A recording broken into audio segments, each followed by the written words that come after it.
Alright, so let me ask you just one single question.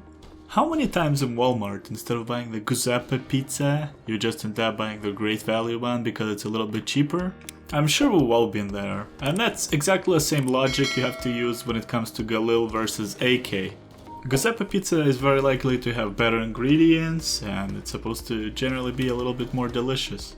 But you bet I'm gonna go for a great value one if I'm gonna save a couple bucks, you know what I mean? So it's kinda the same thing with Galil, you know? Galil is like this person at a party who is not especially attractive or smart or wealthy, but you know, a couple drinks in and all of a sudden Galil is not so bad anymore.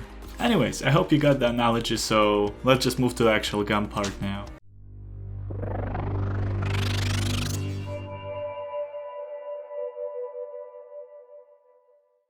Alright, so the most natural thing to do, like we always do, is to jump into a deathmatch and just see how Galil kinda stacks against other guns. Overall, Galil is a rifle, so obviously would have a better performance than an SMG or a shotgun or a pistol. Of course AK will outperform Galil in every single scenario, almost. But, you know, it's so much cheaper. And it's funny, even before it got buffed and the price of Galil got lowered, even then people were kind of drawing these parallels to save 700 bucks and go for Galil instead of AK and, you know, get a molly and 2 flashbangs. Now that it's $200 less than it used to cost, it's almost a no-brainer, right? So why do people still go for AK? Alright, let me explain. So first of all, let's talk about the similarities, or where Galil kind of outperforms AK. So there are two things actually, so it's not too crazy. It has 4 bullets and it has a higher fire rate. Well, and it's also, you know, 900 bucks cheaper. Okay, now the similarities, right?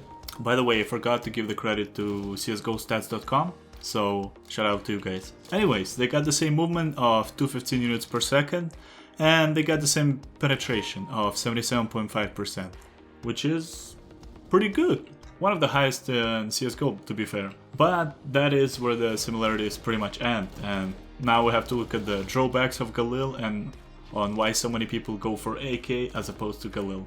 So to be fair, I can just end the video saying that AK does one-tap headshot and Galil doesn't. That's it.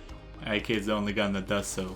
But the game is a lot more than just headshots, and that's the only reason I'm not stopping the video here, right? So let's look at the damage chart of AK versus Galil when the enemy doesn't have a Kevlar or helmet on. So as you can see, there isn't much difference when it comes to headshots. You do one tap headshot and you're good to go if the enemy doesn't have a helmet.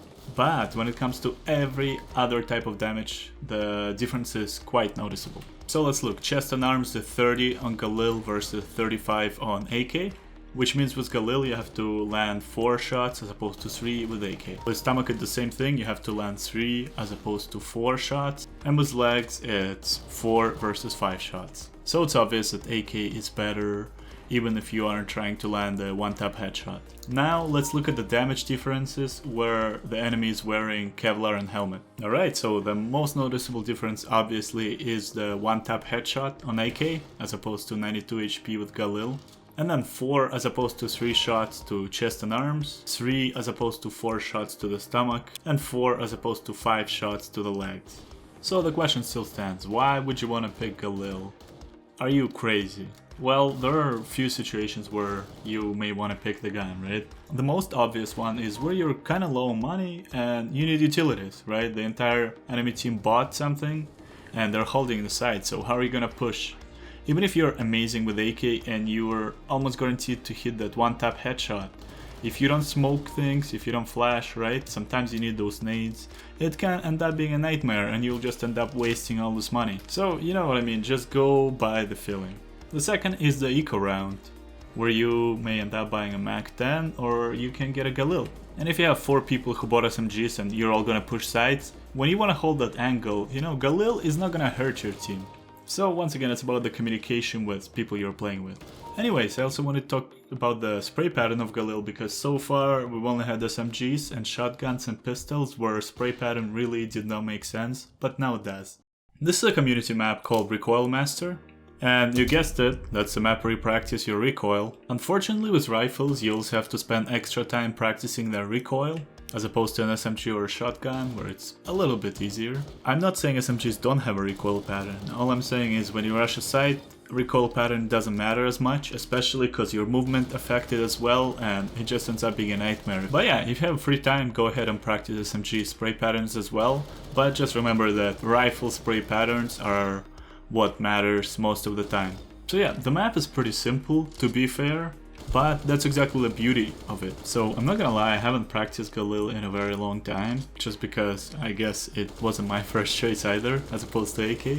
But you know, if you practice with it a little bit, 10-15 minutes a day, soon enough it's gonna be all muscle memory. So that's definitely a map you should include in your routine if you want to get out of silver, you know what I mean? Running and gunning can only get you so far. Speaking of running and gunning, here is another workshop map that I actually feature in every single video, so let's take a look.